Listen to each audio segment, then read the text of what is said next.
प्यारे बच्चों, कैसे हैं आप? तो बच्चों, सबसे पहले आप सभी बच्चों को मेरी ओर से टर्म 2 के एग्ज़ाम के लिए बहुत बहुत शुभकामनाएं। तो बच्चों, जैसा कि आप सभी जानते हैं कि 24 तारीख को मैथ का पेपर है। तो आज हम एक मॉडल टेस्ट पेपर जो कि विभाग द्वारा बोर्ड की साइट में डाला गया है उसको करने जा रहे हैं। तो क्वेश्चन पेपर करने से पहले सबसे पहले हम पेपर पैटर्न समझ लेते हैं। तो टर्म 2 में मैक्सिमम मार्क्स 50 होंगे और 1 से लेकर के 20 तक जो है 1 नंबर का क्वेश्चन होंगे। First 20 question will be of multiple choice question. उसके बाद बच्चों क्वेश्चन नंबर 21 to 26 6 क्वेश्चन जो है वो 3 मार्क्स के होंगे। 18 मार्क्स होंगे इनके टोटल, इनके 20 होंगे और 2 क्वेश्चन जो है 27 एंड 28 ये 6 मार्क्स के होंगे। और ये हम बच्चों को सभी को पता होना चाहिए कि ये कौन सी एक्सरसाइज से क्वेश्चन आते हैं और ये 3 मार्क्स के क्वेश्चन किस किस एक्सरसाइज से आते हैं। तो आज हम ये बातें भी डिस्कस करेंगे। तो सबसे पहले 6 मार्क्स के जो क्वेश्चन है, तो एक क्वेश्चन बच्चों लीनियर प्रोग्रामिंग का आएगा।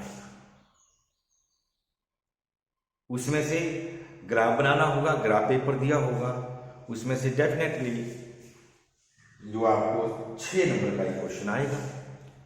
और एक क्वेश्चन की डिमेंशन ज्योमेट्री में से आएगा 6 नंबर का, जो कि आप करेंगे एचडी का, to find the distance between two skew lines neither parallel nor intersecting और इन 3 डायमेंशन। तो बच्चों ये 2 क्वेश्चन तो आपको बिल्कुल क्लियर है कि किस किस एक्सरसाइज से ये क्वेश्चन आ रहे हैं। तो आज हम मॉडल टेस्ट पेपर के क्वेश्चंस करने जा रहे हैं। तो ये क्वेश्चन बहुत ही इंपॉर्टेंट है और इन्हीं में क्वेश्चन नंबर 1 है the slope of the normal to the curve y is equal to 2x square plus 3 into sin x and x is equal to 0 is slope of the normal निकालनी है। तो सबसे पहले तो हमने इसका डेरिवेटिव लेना है, differentiate both side of the curve with respect to x, we get dy upon dx that is equal to x square का derivative 2x that it becomes 4x, sin x का derivative cos x that it becomes 3 into cos x. Therefore dy upon dx at x is equal to 0 becomes 4 into 0 plus 3 into cos of 0 degree. It becomes 0 plus 3 into 1 that is 3. Hence the slope of the normal is equal to minus 1 upon slope of the tangent, because tangent and normal are perpendicular to each other. Therefore slope of the normal will be negative reciprocal of the slope of the tangent, minus 1 upon dy upon dx at x is equal to 0 that is minus 1 by 3. यदि slope of the tangent ही पूछा होता तो 3 will be the answer, परंतु slope of the normal पूछा है बच्चों तो negative reciprocal कर देना है स्लोप ऑफ द टेंजेंट का, and option D will be the correct answer of this question. So this was first question of the integration of 1 upon 1 minus x square under root into dx is. Options are A sin inverse x plus c, B tangent x plus c, C minus cos inverse x plus c, and D is none of these. तो बच्चों इसमें से इसका integral जो है वो ये direct formula है, integration of 1/1 minus x square root into dx is equal to sin inverse x plus c. Because derivative of sin inverse x is this, therefore integration of 1/1 minus x square root dx will be equal to sin inverse x plus c. तो बच्चों इस question में आपको ये मैं बताना चाहता हूं कि ये पार्ट सी भी इसका करेक्ट आंसर है, परंतु जनरली हम इसको यूज करते हैं, इसलिए A option is the first preference. Part C इसका करेक्ट आंसर है, बिकॉज यदि हम इसका डिफरेंशिएशन लें तो यही आएगा.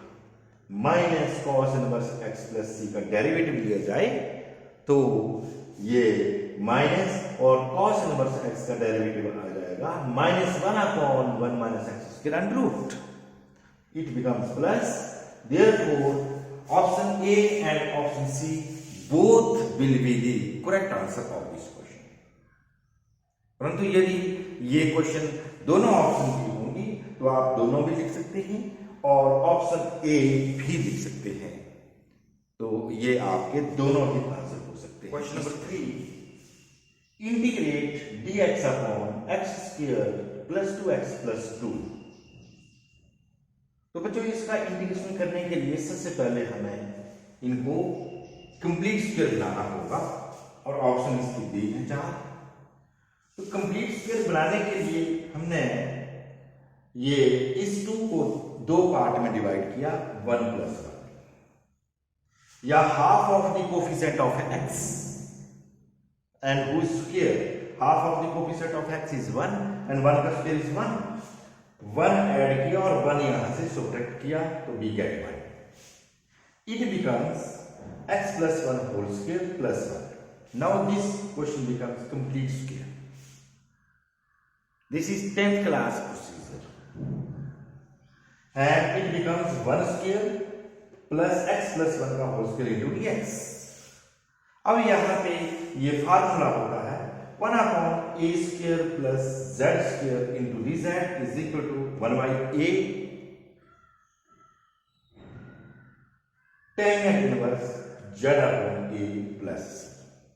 So it becomes 1/1. Role of a is played by 1 and role of z is played by linear x plus 1, in which the coefficient of x is 1. Then it becomes 1/1 tan inverse x plus 1/1 plus c, and the option is tan inverse x plus 1 plus c, and option B is the correct answer of this question. Question number 4 is direct formula of integration. Question is integration of a raised to power x into dx equal to, where a is a positive number. The options are a raised to power x minus log of a plus c. B option is log of a upon a raised to power x plus c.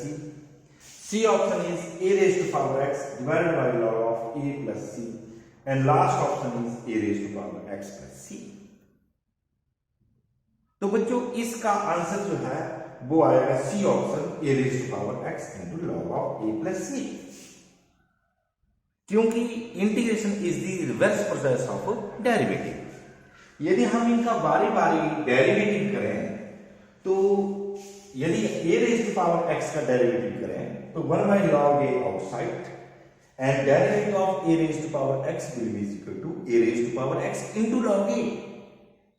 log a से log a cancel, we get a raised to power x and c का derivative 0. Therefore we get that the derivative of the option C is a raised to power x. Hence, this is the correct option. But in these cases, derivatives are not equal to a raised to power x. A raised to power x का derivative होता है a raised to power x into log a. और इसका अलग हो जाएगा derivative, इसका अलग होगा, a raised to power x नहीं आएगा. So therefore the correct option of question number 4 is C, that is a raised to power x upon log a. Now question number 5. integration of x square into e raised to power x cube into dx is equal to. Options are 1 by 3 x into e raised to power x cube plus c, 1 by 3 e raised to power x cube plus c, 1 by 2 e raised to power x cube plus c, and none of these. These are the 4 options. तो बच्चों इस question को करने के लिए हमने या हम किसी सब्स्टिट्यूशन मेथड से भी कर सकते हैं, डायरेक्ट भी फार्मूला हम लगा सकते हैं। तो सबसे पहले ये एक्स स्क्वायर है, इसको आगे dx के साथ अटैच किया, integration of e raised to power x cube x square into dx। हमारे पास एक फार्मूला होता है e raised to power fx into f dash x dx is equal to e raised to power fx plus c। Direct formula लगाना हो तो बच्चों यहां पे e raised to power x cube है, fx का रोल x क्यूब कर रहा है, तो आगे इसका डेरिवेटिव बनाने के लिए x स्क्वायर के साथ 3 से मल्टीप्लाई कर दिया और 3 से बाहर डिवाइड कर दिया। सिंपली ये क्वेश्चन जो है वो e raised to power fx into f dash x dx बन गया और इसका इंटीग्रेशन अब आ जाएगा e raised to power fx, that is e raised to power x cube and 1 by 3 outside, तो therefore 1 by 3 into e raised to power x cube plus c is the option, and the option is the B option is the correct option of this question. तो बच्चों इस question को हम इस तरीके से भी कर सकते हैं, ये सिंपली होगा और वेस्टेज ऑफ टाइम कम होगा, या फिर हम इसे सब्स्टिट्यूशन मेथड से कर सकते हैं कि x क्यूब को z सब्स्टिट्यूट करेंगे, तो 3 into x square dx will be dz and x square dx will be is equal to dz upon 3. तो after substitution we will get the answer. परंतु बच्चों एक नंबर का क्वेश्चन है, इतना लंबा नहीं होना चाहिए, इसलिए डायरेक्ट ये फार्मूला आपको याद होना चाहिए और इसे बनाने की कोशिश करो और जल्दी से जल्दी इसका आंसर निकालो। तो option B is the correct option of the question number 6, integration of x sin x into dx is equal to, 4 option दे रखी हैं, minus X sine X plus cos X plus C, minus X cos X plus sine X plus C, minus X cos X minus sine X plus C, and D option is sine X plus cos X plus C. तो बच्चों इनको डिस्मेंट method से नहीं करना होता है, यहां पे ये फार्मूला लगाना है इंटीग्रेशन बाय पार्ट्स का, और इंटीग्रेशन बाय पार्ट्स में first function and second function choose करने के समय भी प्रिकॉशन रखनी होती है, और उसका मेथड है ILATE, inverse trigonometric function, logarithmic, algebraic, trigonometric and exponential. जिस चरम तरीके से ये यहाँ पे है उसी चरम तरीके से फर्स्ट फंक्शन चूज करना होता है। यहाँ पे अलजेब्रिक है और ये ट्रिग्नोमेट्रिक है, तो अलजेब्रिक का नंबर फर्स्ट है तो इसलिए फर्स्ट फंक्शन इसी को ही चूज करना है, और ट्रिग्नोमेट्रिक दूसरे स्थान पे है तो इसको सेकंड चूज करना है। Integration by parts, first function as it is integration of second minus integration of derivative of first integration of second and whole integration. We get x into integration of sin x is minus cos x and minus derivative of x is 1 and integration of sin x is minus cos x. This minus and minus becomes plus, and this integration is of cos x is plus sin x. Derivative of cos x negative होता है तो integration जो है इसका positive होता है, plus sin x plus c। Option B is the correct answer. Integration of log x whole square divided by x into dx equal to, options are 1 by 3 log of x modulus whole cube plus c, log of x upon x plus c, log of x का whole cube upon x cube plus c, और D none of this. तो बच्चों इसको करने के लिए हम सबसे पहले यहां पे इस 1 by x को आगे ले जाएंगे, 1 by x into dx because it is the derivative of log x। और हमारे पास ये फार्मूला होता है, direct formula fx raised to power n into f dash x dx is equal to fx raised to power n plus 1 divided by n plus 1 plus c if n is not equal to minus 1। This is the condition। तो बच्चों इन एक number के question में हम इस प्रकार के फार्मूले अप्लाई कर सकते हैं in order to save time. Otherwise ये सब्स्टिट्यूशन मेथड का क्वेश्चन है, log x को z सब्स्टिट्यूट करेंगे ऑटोमेटिकली ये dz बन जाएगा। आगे derivative z square into dz z cube upon 3 plus c और z की वैल्यू फिर सब्स्टिट्यूट करेंगे log x, we will get this option log x whole cube upon 3 plus c। Otherwise हम ये फार्मूला अप्लाई करेंगे, this is fx, this is f dash x, fx raised to power n plus 1 that is 2 plus 1 that is 3 upon n plus 1 that is 3 plus c, and option A will be the correct option number 8 of the model test paper।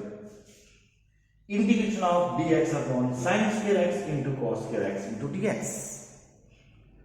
Option इसके विचार दे रखे हैं और सारे के सारे option बच्चों tangent में है, टेंजेंट और कॉट में है। तो इस क्वेश्चन को करने के लिए shortcut method is 1 upon sin square into cos square dx। यहां में इस 1 को sin square x plus cos square x लिखेंगे। ये आइडेंटिटी होती है sin square x plus cos square x is equal to 1। और जब इनको separately sin square x into cos square x से डिवाइड करेंगे तो sin स्क्वायर से sin square cancel, 1 upon cos square it becomes secant square, and इसको करेंगे तो 1 अपॉन sin स्क्वायर बचेगा that is cosecant square x, और इनका सेपरेट इंटीग्रेशन निकल जाएगा। secant square x is the derivative of tan x, therefore integration of secant square x is tan x, and cosecant square x is the derivative of minus cot x, because derivative of cot x is minus cosecant square x, therefore derivative of minus cot x is cosecant square x, hence integration of cosecant square x becomes minus cot x plus c, hence option B is the correct answer of this question, tan x minus cot x plus c। Now question number 9, integration of secant x dx। तो बच्चों ये direct formula है और इस फार्मूले को prove करने के लिए हम सब्स्टिट्यूशन मेथड का यूज करते हैं, और इसका आंसर होता है log of secant x plus tan x modulus plus c। और इसको यदि प्रूव करना हो तो ये मेथड है, integration of secant x dx, multiplying numerator and denominator by secant x plus tan x।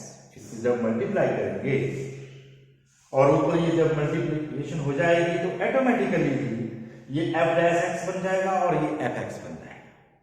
जो नीचे डिनोमिनेटर में फंक्शन है उसका न्यूमिनेटर में डेरिवेटिव बन जाएगा। secant x का डेरिवेटिव होता है secant x tan x, and tan x का डेरिवेटिव होता है secant square x, hence its integration is log of denominator modulus plus c, log of secant x plus tan x whole modulus plus c is the answer, and option A is the correct question number 10 of this question। Area of the region bounded by y square is equal to 4x, which is a parabola, y-axis and y is equal to 3 is, options are 2, 9 by 4, 9 by 5 and 9 by 2 square units। तो बच्चों इसको करने के लिए सबसे पहले तो हमें इसका रफ स्केच बनाना होगा। y square is equal to 4x is a parabola like this, जो कि राइट साइड में पॉजिटिव एक्स एक्सिस की ओर खुलता है